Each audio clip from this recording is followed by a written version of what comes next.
in the state of New York against Chuck Schumer in 2022. I'd like to welcome everyone to the Friday symposium, New York Symposium with Diane Sayre, and I'm joined tonight by Dennis Speed, who was one of the key organizers of the recent Schiller Institute conference and who is the coordinator for LaRouche's Manhattan Project. What we'd like to do is share with you tonight some excerpts of this absolutely extraordinary conference. There's no way to do it justice in just an hour. And as I was preparing for this evening, I realized that I think I need to take 2 more weekends and review what was presented, because the quality of each presentation was such that it was impossible to really let it sink in the way that you would like in the context of the whole, although there was an important effect from the conference as a whole. So just to start, I'm going to turn it over to you, Dennis. Thanks a lot, Diane. Let me just say to people that the idea of the conference, and it was referred to as 2 months into the Biden administration, the world at a crossroad, was to allow the people that would watch the conference in real time to get an idea of not merely the critical ideas that confronted the world, the critical policy conceptions that confronted the world, but sometimes to present surprising ideas, to present an array of ideas, but to present them in surprising ways. What we're going to do is just show you an excerpt from Helga Sepp-LaRouche referring to both the conference, but also some of the strategic issues, one of which, by the way, was in specific the situation concerning China, the various sorts of stories that are being told about, Chinese genocide, the fact that these things are not true, the fact that the discussion concerning Russia and the United States and its relationship is very much based on false conceptions. The conference basically tried to illustrate for people a way to think about these questions rather than simply give pat answers. And Helga discusses some of these matters in the following short excerpt, which is actually taken from this past Wednesday, and it's her sort of describing some of the matters that were at issue at the conference. So I think it was very important that, we had in the strategic panel a very high representative of Russia and China. In the case of the Chinese, it was the general consul from the New York mission, and it was the first secretary of the New York mission, the UN mission from Russia.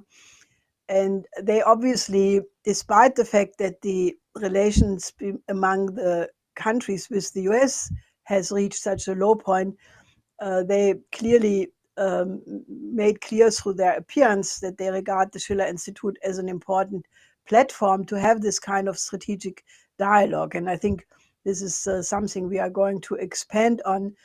So we decided this time to have the cultural panel, the first one, simply to raise the level on the highest standard, to access what my late husband has called the fourth domain. If you go by the categories of Vernadsky, that you have the abiotic, the biosphere, the noosphere, and then the fourth domain, which he described as that area where you have the poetic method, statecraft, the level of which the poets are discussing strategy, like Aeschylus, Shakespeare, Schiller, and also great compositions are taking place. With other words, accessing that part of the human mind where creativity really takes place, especially also in the artistic field. So then we had a beautiful, almost like a bunch of flowers, different musical and poetical presentations. We had, this was especially very moving, the fourth movement of Opus 96 from Beethoven, which was played at the occasion of the 65th birthday of my husband by Norbert Breinin and Carlo Levi-Minci in Bernkastel-Kues in the beautiful Winothek, which is also a concert hall. This was in '87. So this was incredibly, because this was one of the many, many beautiful moments where we had the occasion to celebrate with the great, musicians and artists of our time. And there was also a beautiful video clip of Lynn and Carlo Bergonzi and Piero Capuccilli on the Verdi tuning, and many, many other things. So I want to, encourage you to watch this, because to put the cultural panel in the beginning set the tone for the entire conference. And then naturally we had very important strategic dialogue involving Russia, China, but also Mrs. Shaban, who is on the cabinet level from the Syrian government. We had the foreign minister from Yemen. And many people commented that they have never heard the voice of somebody from the Syrian or Yemen government in the West. And people appreciated also that we gave this forum to these very important speakers. And we had a very important representation from Latin America, from Mexico, Argentina. They argued the need to have a US-China relationship in the development of Latin America, which I think is also a very important flank, actually, to get such an alliance. And then we had a third panel on the development of Southwest Asia with an Iraqi parliamentarian and Pakistani expert, and our own Mideast representative Hussein Askari, developing all our development proposals for Southwest Asia. And then finally, there was a concluding panel on the Committee of the Coincidence of Opposites with important doctor, medical associations and farmers from the United States, discussing the urgent need to address the famine and the pandemic through pilot projects, through missions to train young people.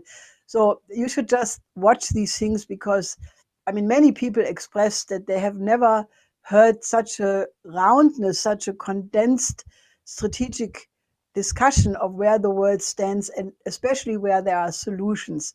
So I think this was really an important intervention. And as I said, we plan to do a lot more of these things.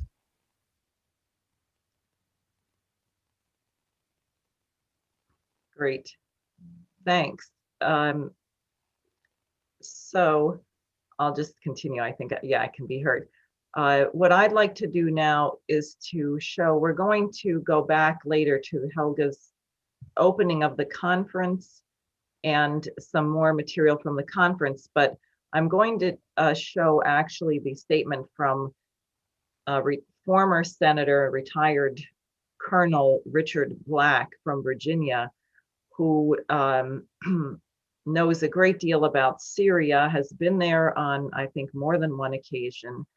And I think his statement is very important because it comes from an American patriot, but it's very harsh on the evil policy which has come from the United States in that part of the world. It is a British imperial policy, but it is the United States that's carrying it out. And one of the things I had said in moderating that panel is that Americans should reflect on the fact that out of the 8 billion or so people on the planet, more than 7.5 billion, 7.6 billion are not Americans. Our nation has a very important mission and identity because we defeated the British Empire at an important time when the world thought it was not possible. But that was not, the intent of that was not so we could become the partner of the British Empire later. And I think often people don't reflect on how the world views the actions of our nation right now and how much they would actually like to be collaborators of ours. As we heard at the end of Senator Black's statement, Hussein Askari mentioned that his contacts all over the Middle East, his Arabic speaking contacts, were saying that Senator Black is an American that they could work with. So we'll go ahead to that right now. I'm Senator Dick Black, and I'm a retired colonel who served in uniform for 32 years. I love my country. I flew 269 combat missions in Vietnam as a Marine helicopter pilot and crash landed once after machine gun fire cut my flight controls. Afterwards, I made 70 combat patrols as a ground air controller for the 1st Marine Division. I was in intense, fierce combat during almost the entire time, and I was wounded. My radio men were both killed beside me. So with that background, let me say that I'm appalled by the indecency of American aggression towards Syria. Just the other day, Secretary of State Tony Blinken chastised his Chinese guest in Anchorage, Alaska, by saying that they failed to respect the rules-based order, without which there would be much more violence in the world. But what is the rules-based order that we're always touting? Seems that the rules are whatever the United States decides it wants at a given moment. By what right do we seize other nations' ships on the high seas? Now, the rule says that doing so is an act of war. We're not at war. So the rules go on to say that if you're not at war, then seizures of ships on the high seas are acts of piracy. Are these not acts of piracy when we seize these ships? What rules allow us to establish naval blockades on Syria, Iran, and Venezuela? Are those not acts of war? What rules-based order says that we can punish Germany for connecting a gas pipeline to Russia? What rules in this rules-based order allow us to dictate the trade of sovereign nations? The American March of Conquest spans the globe. We've invaded sovereign nations like Serbia, Yemen, and Syria, leaving them all in smoldering ruins. Does the rules-based order not prohibit wars of aggression? Did we not prosecute Nazis at Nuremberg for just such actions? What rules make wars of aggression crimes for Nazis, but not for us? We're told that we're fighting a war on terror, but we're not. We're closely allied with terrorists like Al-Qaeda in an endless quest to destroy Arab civilizations throughout the Middle East. Few Americans can even name all of our wars: Serbia, Iraq, Libya, Syria, Yemen, Somalia, Ukraine. None of them attacked us. We attacked all of them. Just look at the case of Syria. Remember what Syria once was? Before the war, Syria had a nicely balanced economy.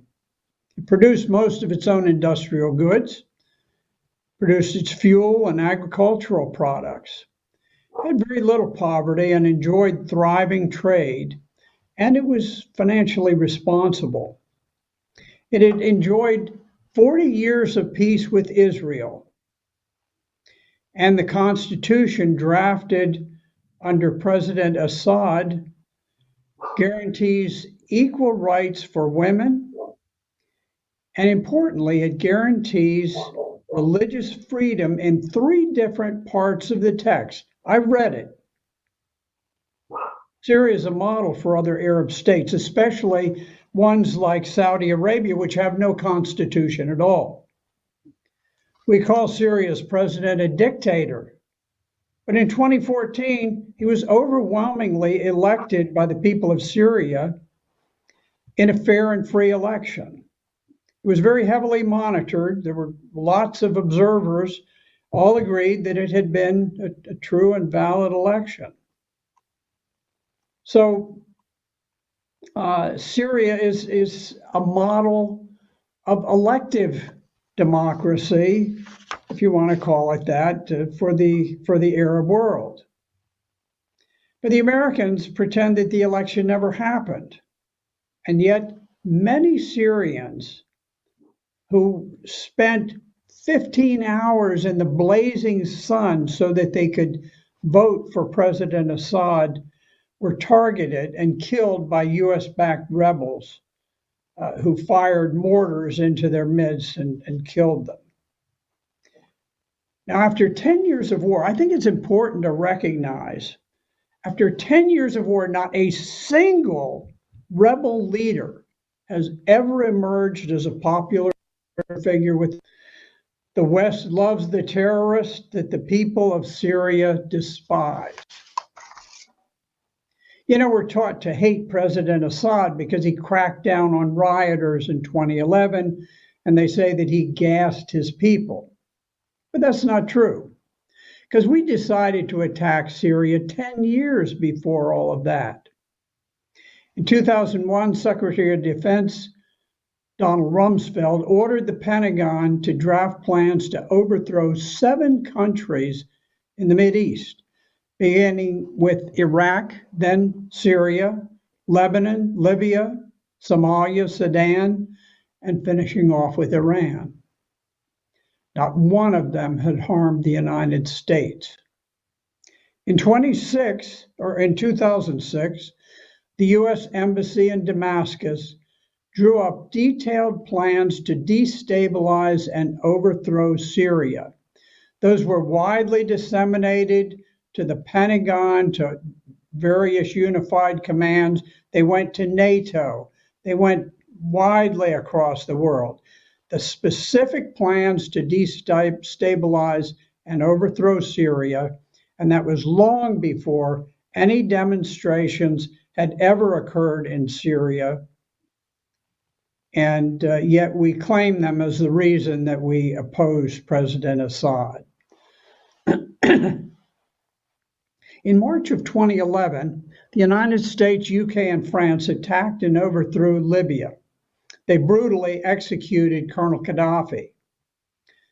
The US then turned over control of a Libyan airfield to the Turks, who used it to transport advanced weapons that had been plundered from Libya and send them eventually to supply the terrorists that were organizing in Syria.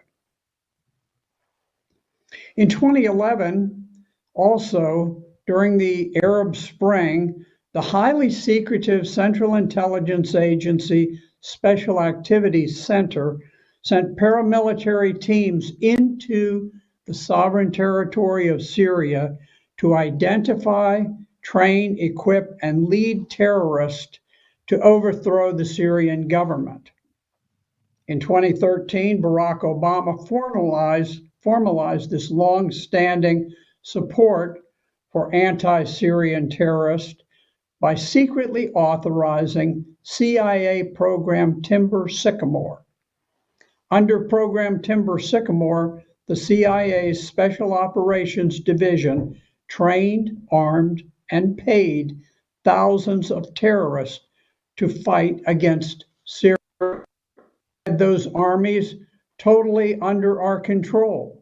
And in one case, a group in Aleppo, we had paid over 1,000 of their people salaries, given them arms, given them training. And it wasn't until they kidnapped a small Palestinian boy who was being treated in a hospital.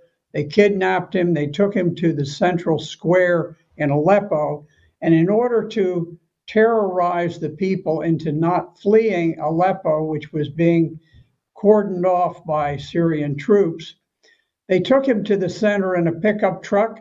They grabbed the little boy by the hair, they took a knife and they slashed his head off. And then they paraded it, they held it up and waved it in front of the crowd as a warning. Don't escape from Aleppo.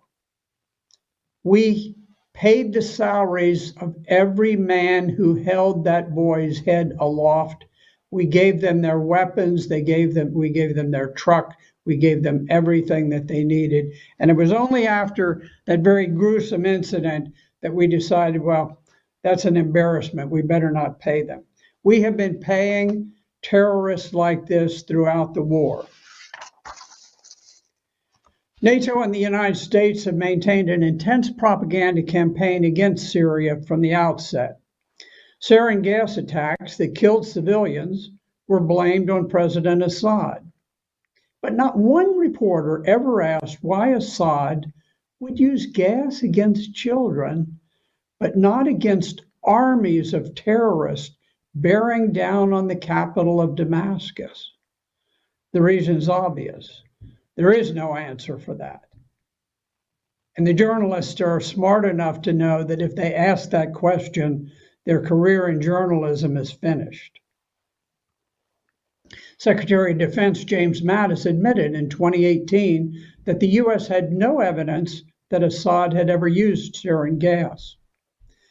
Two courageous Turkish members of parliament were quickly accused of treason after they revealed an indictment, a criminal indictment, that showed how an al-Qaeda cell had infiltrated 2.2 kilos of sarin gas across the border from Turkey for use in Syria, most likely going to Damascus for the initial attack that was the red line attack that almost sent American troops into Syria. So why do we attack Syria? Well, there are a number of reasons. Part of it ties in with Israeli foreign policy. But the U.S. also seeks to capture oil and gas routes serving Saudi. In addition to pipeline access, Saudi Arabia has an intense desire to impose harsh Wahhabi Islam on the religiously harmonious Syrians. The Turks cast a greedy eye on the industrial city of Aleppo. The Turks also want to capture the oil and the agricultural produce of the nation that is produced in northern Syria. So there are many people who have these desires, and there are many reasons behind the war.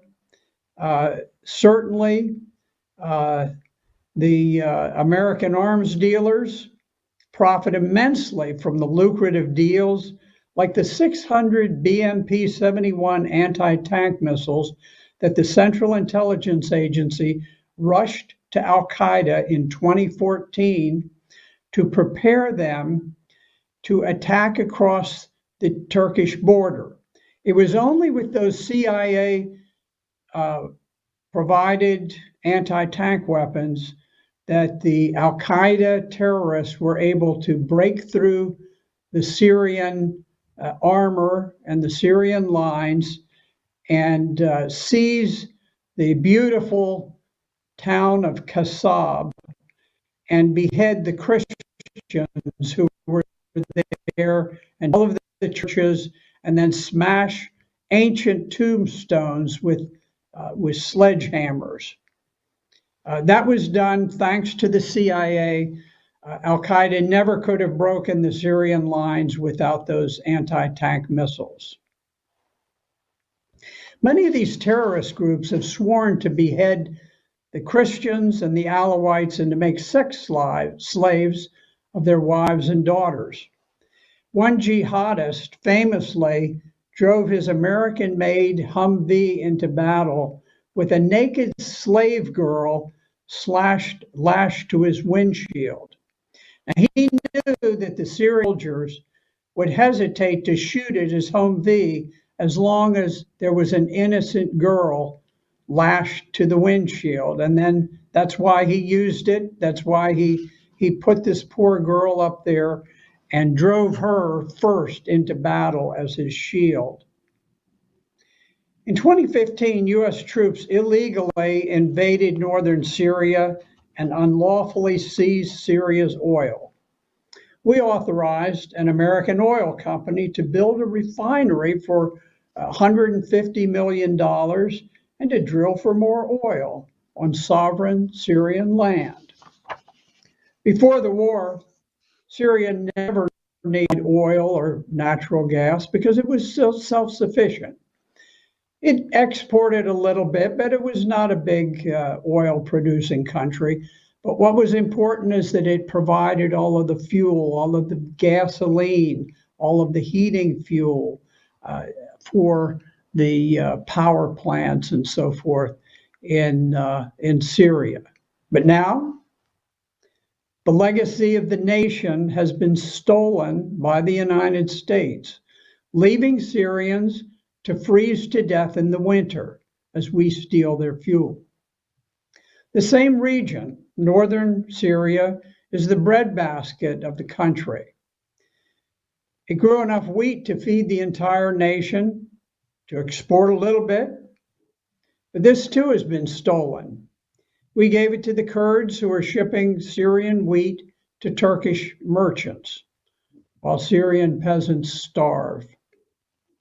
To tighten the noose on Syria, Secretary Mike Pompeo bragged about cutting Syria off from sources of currency and blockading oil tankers arriving from Iran.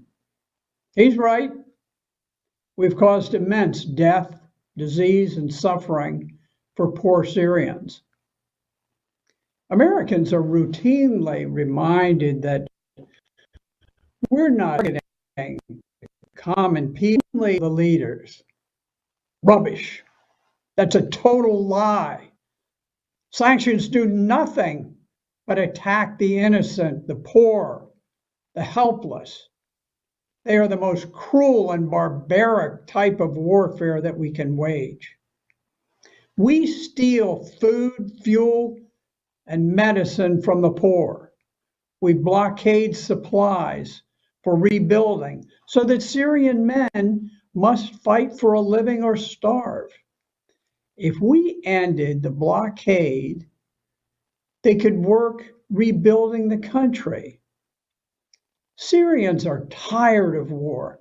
We've imposed 10 years of war on them.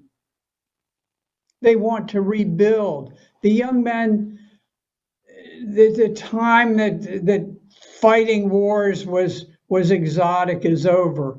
They want to go home. They want to build families. They want to rebuild their homes and their businesses.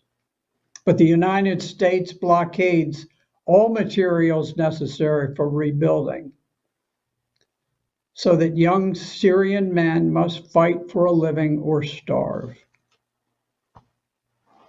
As it is, the only work is fighting, which will go on as long as we continue funding it.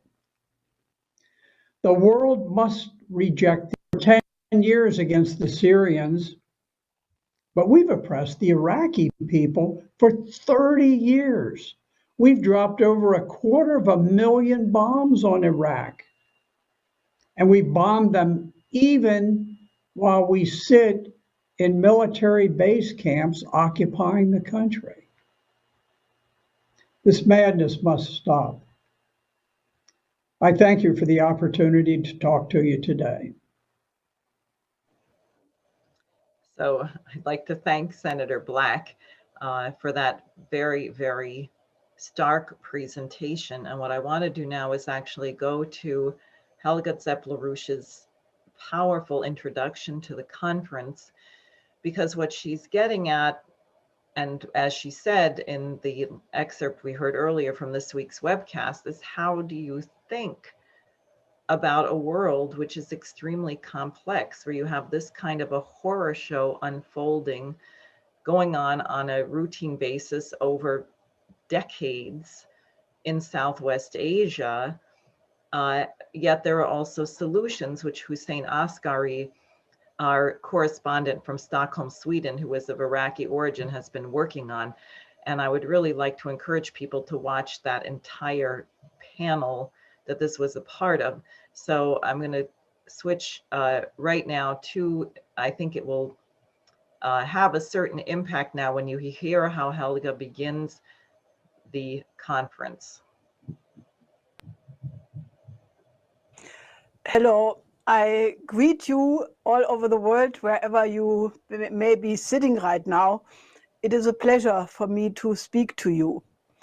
Now, when we choose the title of the conference, World at a Crossroad, 2 months into the Biden administration, we did anticipate turmoil.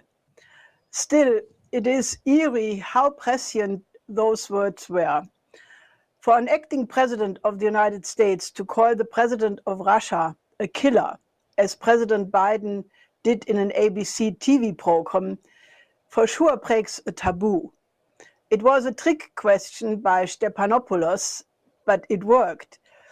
Naturally, that shows you where so-called journalism has gone these days.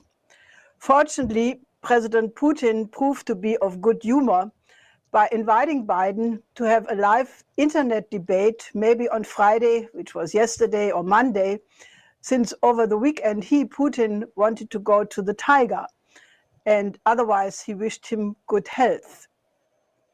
Nevertheless, if the president of the most powerful country, which has 5,800 nuclear warheads, says such a thing about the president of Russia, which has 6,375 nuclear warheads, these are figures from January 2020, it demonstrates the danger we are in. If one considers the avalanche of recent statements and military doctrines, more and more defining Russia and China as strategic rival, adversary, enemy, it looks like we are in Act 4 or 5 of a global tragedy, quickly approaching what Schiller called the punctum saliens, the point in the drama where all previous developments come together in one moment of decision, where it depends on the character and vision of the leading actors on stage, on whose action it depends if we can find a solution on a higher level, if we can access a new paradigm on a higher plane of thinking and escape the tragic outcome, or if they act out the logic of flawed axioms and the drama ends as a tragedy. This time, however, it is not on a stage, it is our history, our lives. Linda LaRouche, in a beautiful article published in EIR November 9, 2007, called The Force of Tragedy, said an amazing thing, which pertains to the reason why we decided that this time the first panel should be devoted to the need for a classical renaissance, because it is the greatest classical artistic production that through those one can access the level of thinking required to deal with this crisis, and not put the cultural panel at the end of the conference as we usually do. LaRouche pointed out that since Vladimir Vernadsky and Albert Einstein, one knows about the partition of the universe in rigorously defined phase spaces, the non-biotic, the biosphere, the noosphere, but that there is a fourth general phase space which combines the level of classical tragedy, physical science, classical artistic composition, and the subject of statecraft as known by Aeschylus, Plato, Shakespeare, Lessing, Schiller, into a single subject matter. That fourth phase space is the true substance of history, Lyndon LaRouche said. If mankind wants to find a solution to the present many existential crises, political leaders on all levels of society have to access the thinking of that fourth phase space. The Russian reaction to the Biden remarks show that they see that we are at such a punctum saliens. Konstantin Kosakhov, deputy speaker of the Russian Federation Council, called it a fault line. Quote, "These boorish remarks kill off all expectations that a new administration will pursue a new policy towards Russia," he said. And in real anger, he said, "These remarks are coming from a president of a country that drops a bomb somewhere in the world every 12 minutes. As a result of that, there were the deaths of more than 500,000 people linked to US actions since 2001. Could you comment on that, Mr. Biden? It is horrifying how these crises have been building up over the last several years, with as good as no awareness of the general public, no public discourse, no debate among intellectuals, let alone in the parliaments. Step by step towards the abyss. In the realm of military doctrines, there was a major shift towards confrontation with Russia and China, starting with the December 2017 publication of the US National Strategy, which defined for the first time Russia and China as geopolitical rivals.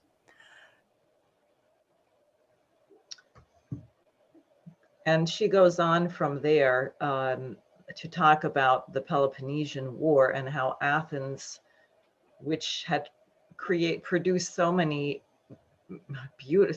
beauty and culture and statecraft, destroyed itself with this logic of binary action and the powerful crushing and ruling over the weak.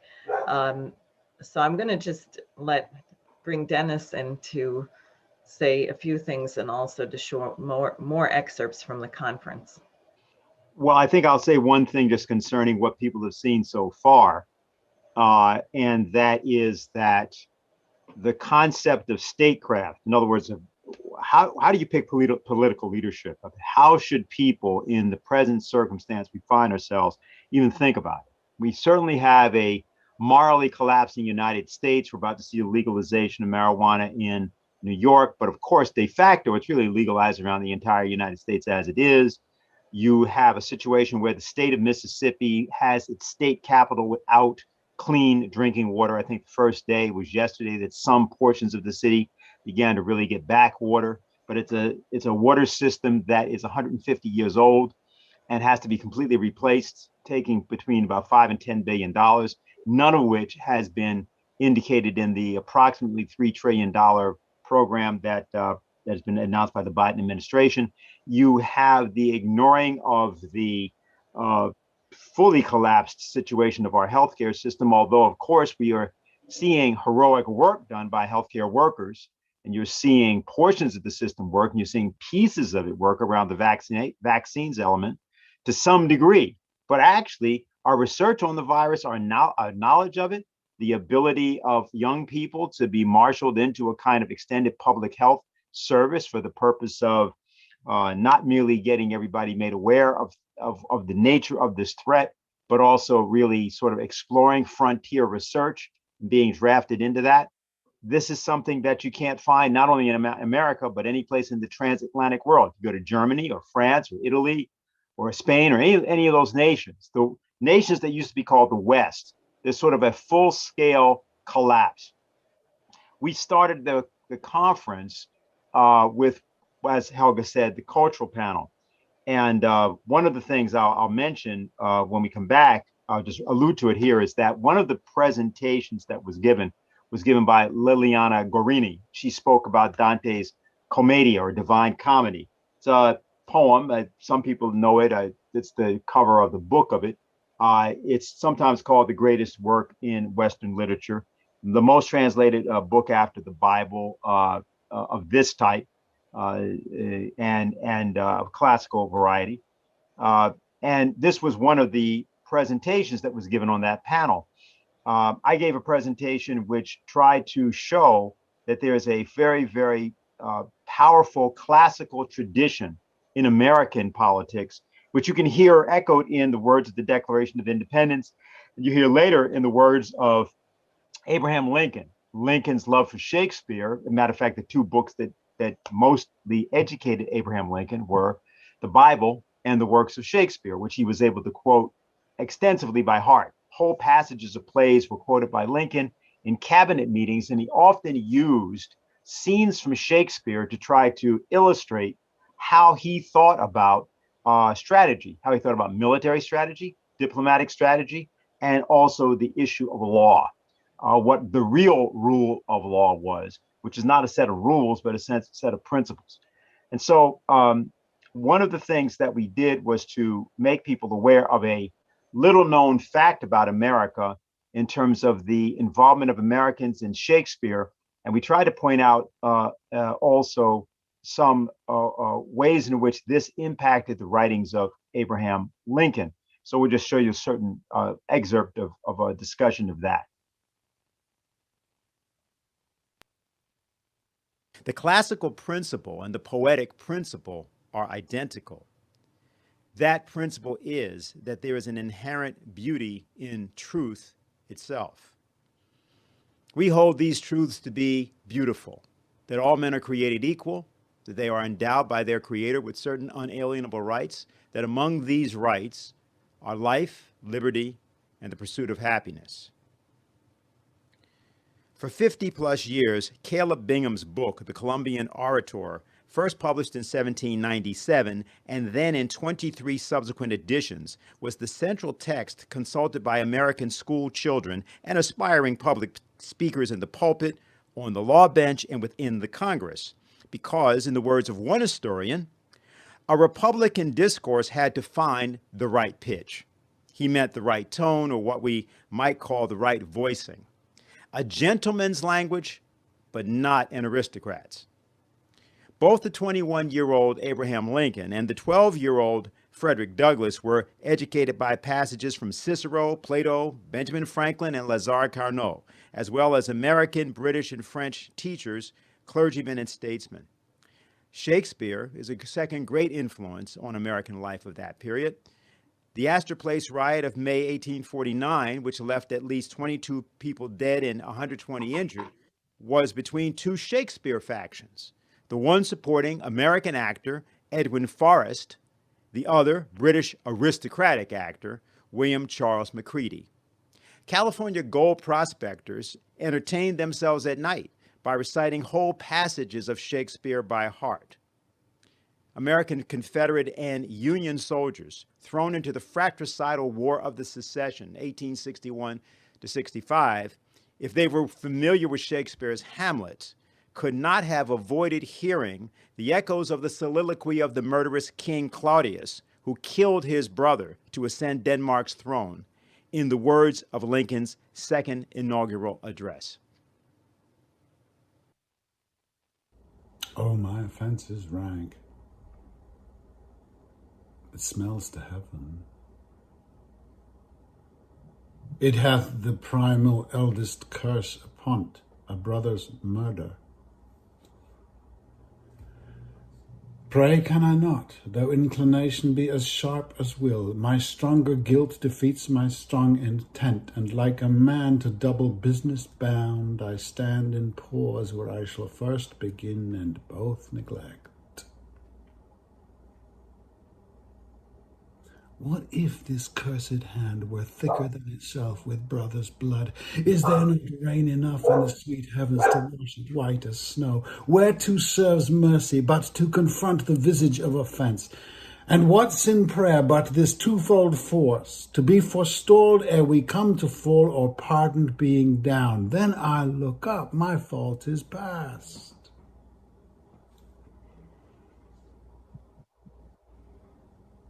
But oh, what form of prayer can serve my turn? Forgive me my foul murder. That cannot be, since I'm still possessed of those effects for which I did the murder. My crown, mine own ambition, and my queen.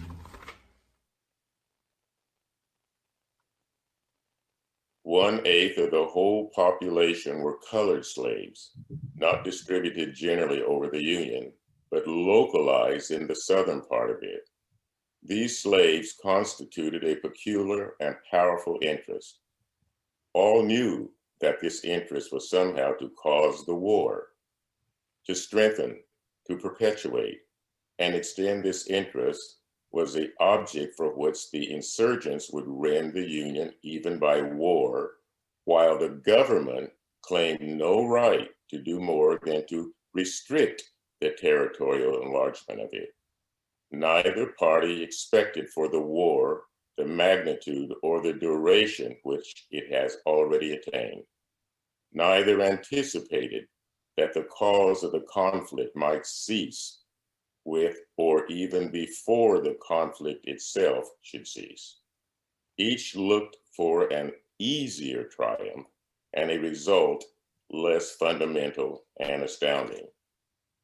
Both read the same Bible and prayed to the same God, and each invokes his aid against the other. It may seem strange that any man should dare to ask a just God's assistance in wringing their bread from the sweat of other men's faces. But let us judge not, that we be not judged. The prayers of both could not be answered. That of neither has been answered fully. The Almighty has his own purposes. Woe unto the world because of offenses. For it must needs be that offenses come, but woe to that man by whom the offense cometh.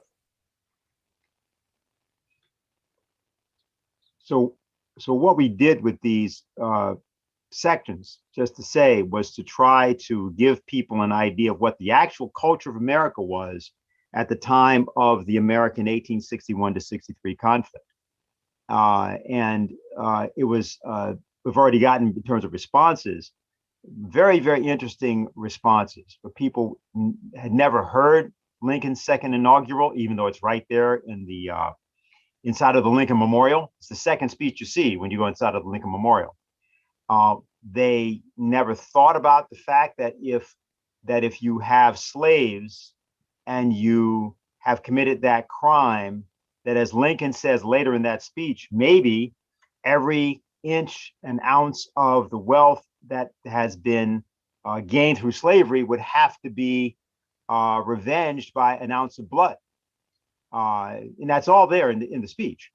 And the analogy here that we tried to show and were able to discuss was how Lincoln's knowledge of Shakespeare allowed him to pose these kinds of questions to Americans in a way that today seems almost inaccessible, but in fact is the very bedrock of all of the greatest moments and ideas of this republic. So that was how we tried to begin the conference. And then there were many discussions that in terms of the presentations and then the questions and answers, which maybe was the most important part of it. So back to you, Diane. Thanks. Well, I had a little bit of my presentation from the first panel on this question of Gethsemane and Beethoven's relationship to that, which I'm actually not going to play here. You have to go to the conference. It's all available at schillerinstitute.com. I was actually thinking, Dennis, from what you were just saying about the question that was posed this morning, which is, who is really running the United States? Because that can be understood and answered from the standpoint of Shakespeare. He would understand it, but you say that to the average person on the street, they don't know what to do with it. Yeah. So are we going to see your excerpt now? Yes, I guess so. All right, Jose, why don't we go ahead? Thanks, Jason. Good morning or afternoon or evening, depending on your time zone. As you know, the year now is 2021, but thanks to the COVID pandemic, we are going to continue celebrating the 250th year of Beethoven's birth because everything that needed to be done in 2020 wasn't. And our leader, Helga Zepp-LaRouche, has proposed that we carry on the Beethoven year until everyone thinks like Beethoven. So I think we'll be studying Beethoven for at least a few years more. As you will be hearing over today and tomorrow, we have many challenges to overcome right now. I know many Americans, after Biden was sworn in as president, felt very hopeless. And I suspect many people in Europe, under the EU, have a similar sense, perhaps for other reasons. But the sense is that we have lost the ability to control our own future. Since God created man with free will, it must be the case that there is always the potential to change our destiny, but how? In 1990, near the end of his first year in prison, Lyndon LaRouche dictated a brief introduction to the book Bridge Across Jordan, which was the autobiography of civil rights movement heroine Amelia Boynton Robinson. It was entitled In the Garden of Gethsemane, and it begins with a quote from the book of Matthew. "A prophet is not without honor save in his own country." LaRouche says in this that one way to approximate the question of Gethsemane is to imagine the world 50 years after your death and to look back at your life not as a series of events, but as a totality. What did you contribute for the good of mankind? He says that every human being has the right to leave an immortal legacy of goodness for humanity for generations to come. And most importantly, for us here today, he says, yes, we must struggle against injustice, but it is not enough to struggle out of anger. We must struggle out of love. And that we learn best who have had to walk as leaders of one degree or another through our own Gethsemane with the image of the cross before us.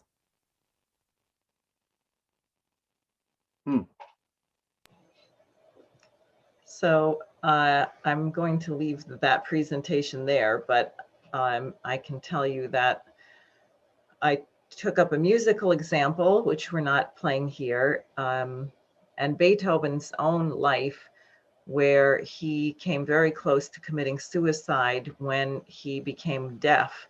You can imagine, as a brilliant young composer that everybody saw enormous talent, to have people discover that you couldn't hear would be considered extraordinarily humiliating. And he decided that he had not given his full talent, that God had put him here to do something that he had not completed.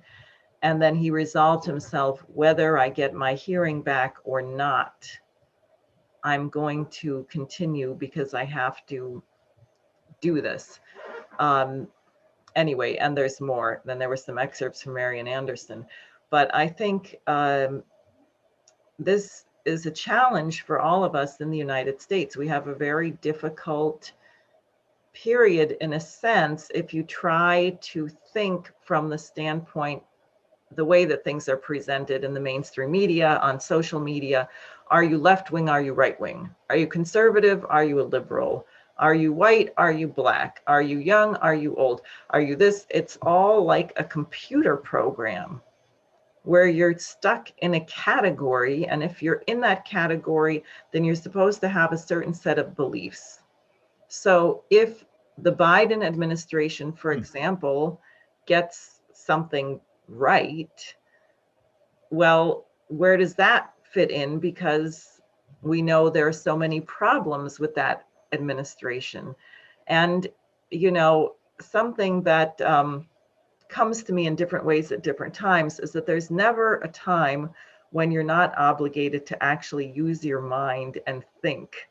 There's never a time when you can turn off your brain and just so-called go with the flow. LaRouche always said, you know where that puts you. So Dennis, you may have some more thoughts on all of this, and I think you should say something about the final panel as well. Well, I think also that I'd like to ask you, because I think it's important for people that are watching this to get your view of why this is at the center of your campaign. You're running for U.S. Senate. We've had recent discussions from all kinds of people from the U.S. Senate. You know, Chuck Schumer makes, very grandiose statements about why Andrew Cuomo should not be governor and why the Green New Deal is the only thing that really is important for American people, and makes grandiose statements about foreign policy. But the nation is no better. Matter of fact, the nation, over the period in which he's been in the United States Senate, has gotten not only worse, but become less responsible to its own citizens. Matter of fact, the Congress of the United States is at all-time low in terms of any sense of trust in that body. So I guess the question I think some people would have is, why is it that this emphasis, especially as you were just talking about with respect to Beethoven, why is this at the center of what has to be considered to be politics or statecraft or running for office? Well, that's a good question. I think because we live in a republic and our nation does not function if the culture of the population is degraded, if the culture becomes immoral, if the people are immoral, because in our Constitution, there's a great deal of power that's given to the population. Now, people may say that that doesn't exist anymore because everything's controlled by dark money, and there's questions of election fairness and transparency, and is my vote being counted? And I don't really have any voice, but this really is not true. We do have a voice, and frankly, in countries that didn't have election, I mean, how did the Berlin Wall come down? That was not by an election. That came down because the population, frankly, had a kind of Gethsemane, which after events at Tiananmen Square and because of the economic hardship, they said, and they were holding these candlelight vigils every Monday night, which were growing. They were nonviolent. This wasn't about shooting the government or defending yourself with weapons or something. At a certain point, they said, you know, we're human beings. It's almost like the civil rights movement in Tennessee. I am a man. Wir sind das Volk. We are the people.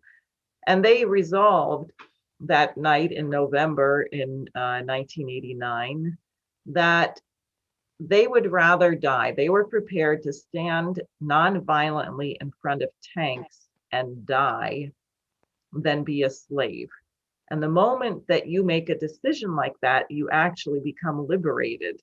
So what occurred that night is that an announcement was made lifting a kind of a travel restriction, but the way the population heard it in what they had created was that the wall was down and they could now cross, and they began flooding across the wall, and it was over and a horrible era ended.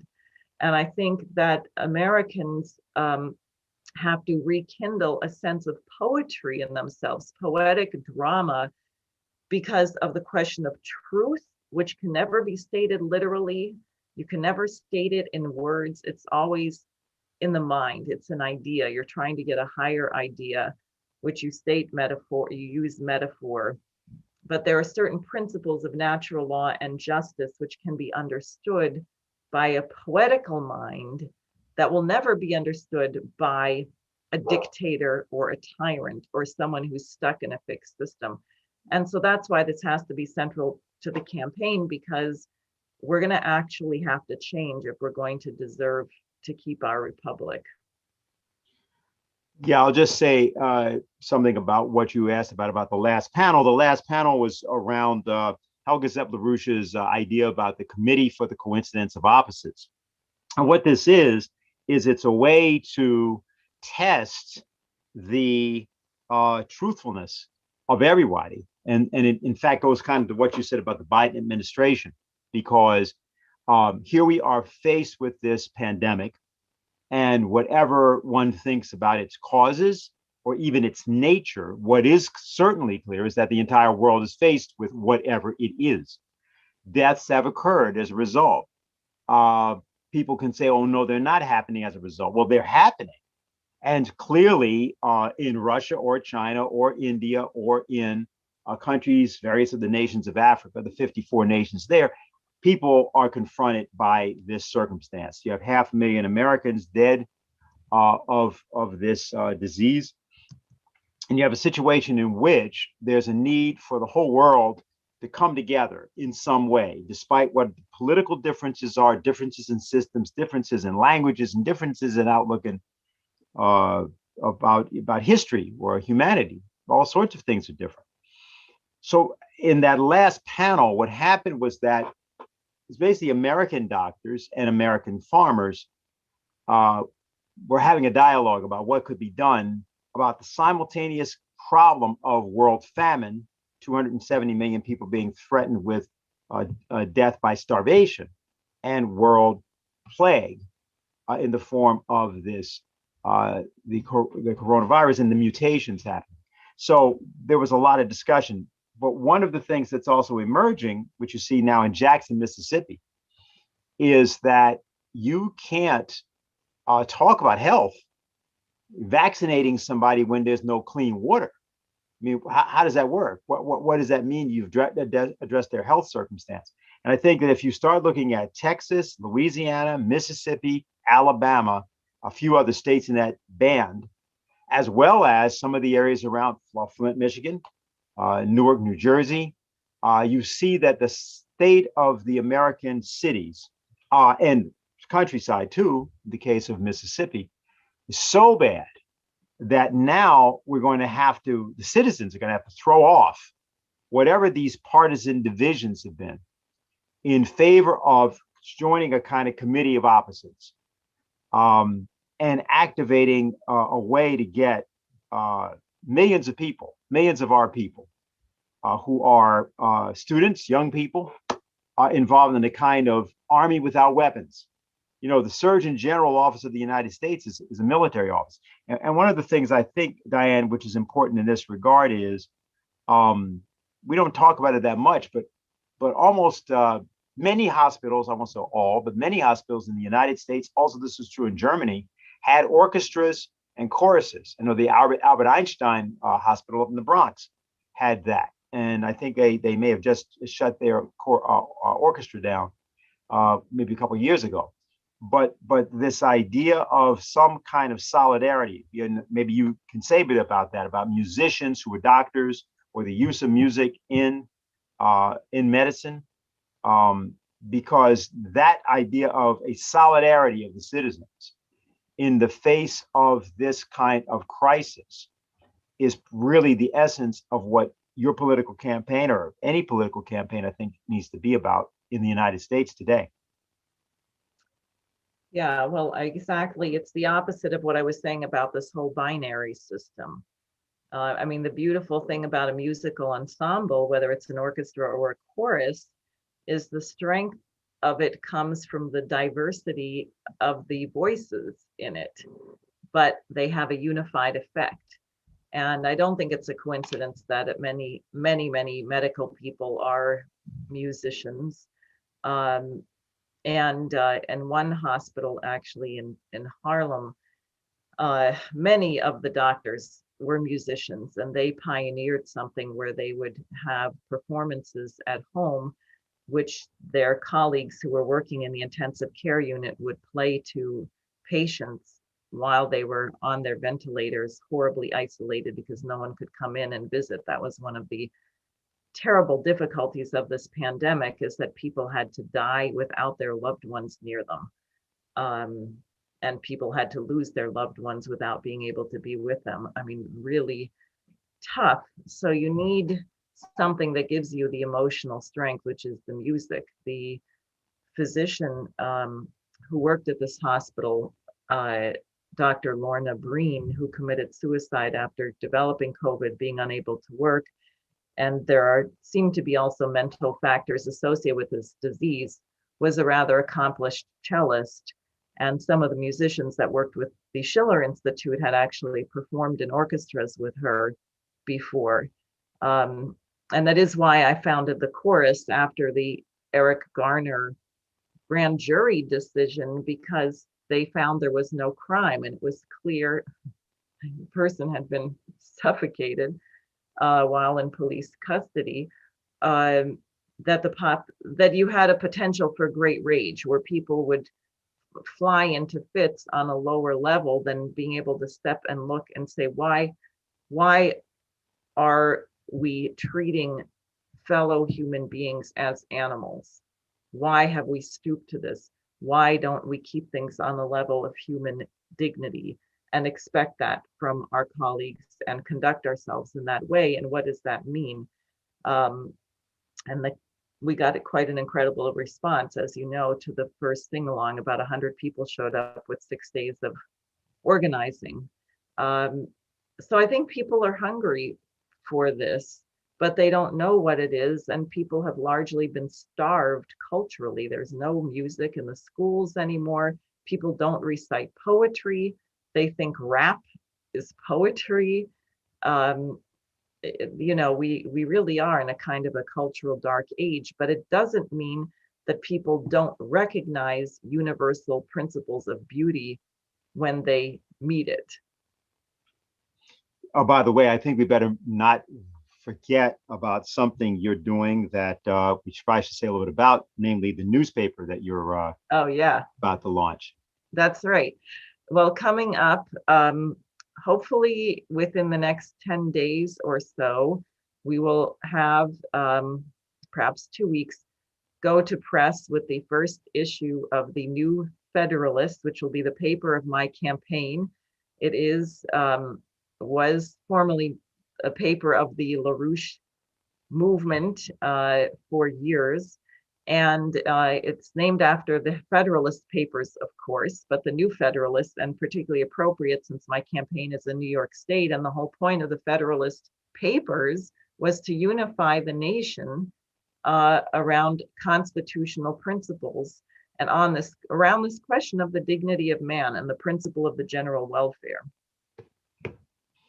Yeah, I think this is really going to help because, of course, there are a lot of New Yorkers who would like to get involved, not merely in terms of a campaign for political office, but a campaign to sort of revive a real sense of an intellectual culture, which was in New York City was very often known for, even around the world was known for that. So that's going to be really, I think, important. I don't know if I have anything. I think the only thing I'd like to say further before we end, Diane, is that people might would perhaps, I think, take a look at Liliana's presentation. Just so people know, this Dante Alighieri died in 1321, 700 years ago this year. He worked on his poem for about 12 years, from I think 1308 until 1320. And he was a political activist in his own right in the city of Florence, but he was on the city council there actually, and he was driven out of the city under threat of death. He had to go into exile and he never returned home for the last 20 years of his life. And he wrote this poem. It's not just a matter of revenge or anything. It was wrote the poem because he believed in the power of the Florentine Republic, but not as a political entity. He invented this whole language called Italian out of over 1,100 dialects. And this week coming is the actual setting for Dante's Commedia. It starts on Holy Thursday. This Sunday will be Palm Sunday. And then what happens is you get to Thursday, which is, it was the Passover at the time for the Holy Thursday. This is a different date now. And the whole poem takes place between Thursday night, Thursday during the day and evening, into the next Wednesday. And the whole idea was that the poem was about how he could resurrect his republic. So the concept that we're looking at for America today and the concept that he was looking at that time are very wedded. And Liliana's presentation on the first panel is like a good insight into it. So I would just urge that people might take a look at that and have some fun with it. But I think just the only thing I'll say in close, because you're going to close out, I just like to say it was a good thing to be with that panel. I liked it with the conference. I think everybody should take a look at it and really think about this as a new standard of political discourse and involvement. And if you're in the New York City area in particular, we need volunteers for the campaign. We'll need volunteers to distribute the newspaper, which, as we said, will be out in the next couple of weeks. And if there are activities that you know of that are going on that we should be intervening into or paying attention to, let us know via the website and so forth, and we'll see if we can get you incorporated into the campaign. So I'll leave it at that and let you. Great. Final Thanks. words. Yes, please. The campaign website is sareforsenate.com, and you can sign up to volunteer there.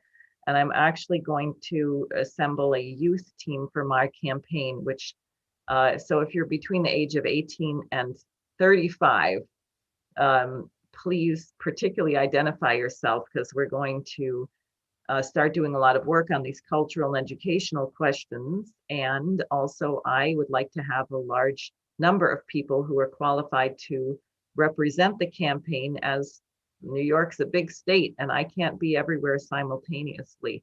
So please sign up at sarahforsenate.com. I will say that next Friday, the topic is going to be education and culture. And I think Dikram Tulane, who we heard reciting the Shakespeare, is going to join us, as well as an educator, a principal from the Rochester, New York area, and some others. So next Friday at 8, I'd like to really encourage everybody to be on. And tomorrow at 2 o'clock, Dennis will be continuing this work on the conference. I think tomorrow's meeting will have a particular emphasis on what Helga Zepp-LaRouche had to say about the US-China partnership, Yes. which is absolutely critical if we're going to be able to solve this crisis, the economic, cultural, and to avoid war, emphatically to avoid war. So I think everyone should tune into the LaRouche organization tomorrow at 2 o'clock. And I think that's it. Anything else? Nope. Okay. So thanks for joining us, and we'll see you next week. So long. Bye.